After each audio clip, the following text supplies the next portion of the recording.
वाराणसी शिव की नगरी। यहाँ की हर गली में भक्ति की गूंज सुनाई देती है, हर घाट पर आरती की दिव्य ज्योति जलती है। लेकिन जब होली आती है तो यह नगरी और भी जीवंत हो उठती है। गलियों में अबीर गुलाल उड़ता है, ठंडाई और पकवानों की खुशबू हवा में घुल जाती है और चारों तरफ हर हर महादेव के जयकारे सुनाई देते हैं।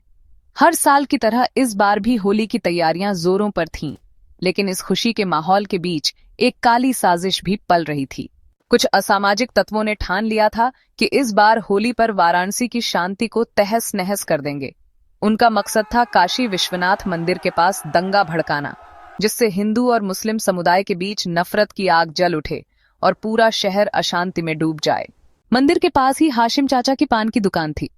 वे सिर्फ एक दुकानदार नहीं, बल्कि वाराणसी की गंगा जमुनी तहजीब की मिसाल थे। उनका कहना था कि काशी सिर्फ मंदिरों की नगरी नहीं, बल्कि प्रेम और भाईचारे की भूमि भी है। यहाँ शिव भी बसते हैं और अल्लाह भी। हाशिम चाचा का बेटा असफाक और उनके पुराने मित्र रमेश पंडित का बेटा अमित बचपन के दोस्त थे। दोनों ने साथ खेला, साथ पढ़ाई की और अब बड़े होकर अपने अपने पिता के काम में हाथ बंटा रहे थे।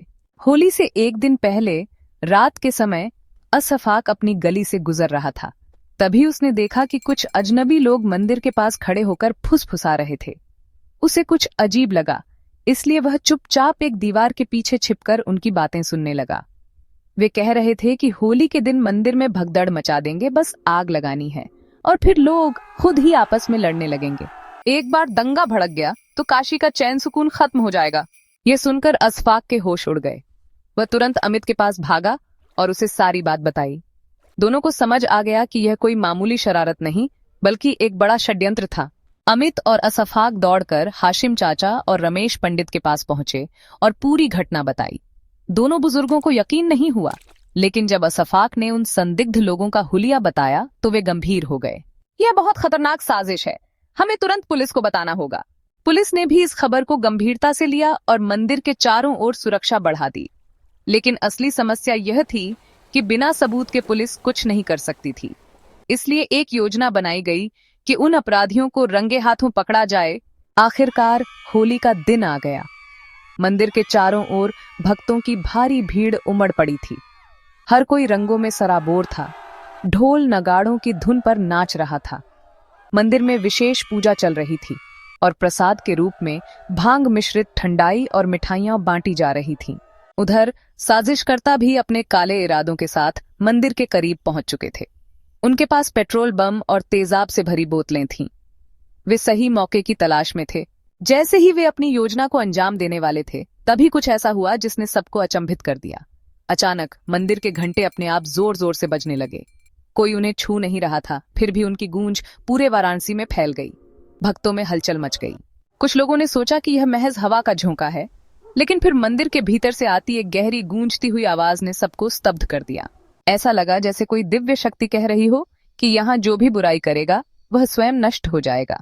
यह आवाज इतनी भारी और गूंजदार थी कि हर किसी की रूह कांप गई। इसी दौरान अचानक एक तेज हवा का झोंका आया और मंदिर के प्रांगण में चारों ओर रंग बिखर गए। रंगों की यह आंधी इतनी घनी थी कि साजिशकर्ता कुछ भी देख नहीं पा रहे थे। वे घबराकर संभलने की कोशिश करने लगे, लेकिन तभी उनका हाथ गलती से प्रसाद पर पड़ा। भोलेनाथ की लीला देखिए। उन्होंने जल्दी में प्रसाद खा लिया और फिर जो हुआ उसे देखकर पूरा वाराणसी दंग रह गया। भांग का असर होते ही उनकी आंखों के आगे अंधेरा छा गया। अचानक एक ने अपने ही साथी का गला पकड़ लिया और चिल्लाने लगा कि तू कौन है? तू हमारे साथ है या हमारे खिलाफ?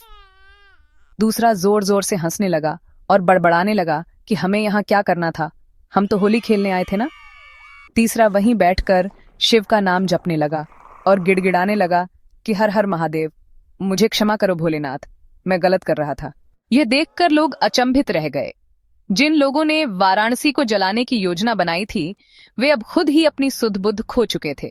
कुछ जमीन पर गिरकर लौटने लगे तो कुछ मंदिर के सामने हाथ जोड़कर क्षमा मांगने लगे। तभी पुलिस ने धावा बोला और बिना किसी संघर्ष के उन सभी को गिरफ्तार कर लिया। उनके पास से हथियार और पेट्रोल बम भी बरामद हुए। इस तरह भोलेनाथ की कृपा से वाराणसी एक बड़े विनाश से बच गया। जब लोगों को इस पूरी घटना के बारे में पता चला तो पूरा शहर अमित और असफाक की बहादुरी की तारीफ करने लगा। लोग हाशिम चाचा और रमेश पंडित के पास आकर कहने लगे कि काशी की गंगा जमुनी तहजीब को कोई नहीं मिटा सकता। देख लिया तुम सबने, काशी की मिट्टी में जो प्रेम और एकता है उसे कोई जला नहीं सकता, और भोलेनाथ का प्रसाद, उसकी माया को कोई नहीं समझ सकता। पूरा वाराणसी उल्लास में डूब चुका था। लोग फिर से रंगों में नाचने लगे, हवा में फिर से गूंज उठा, हर हर महादेव।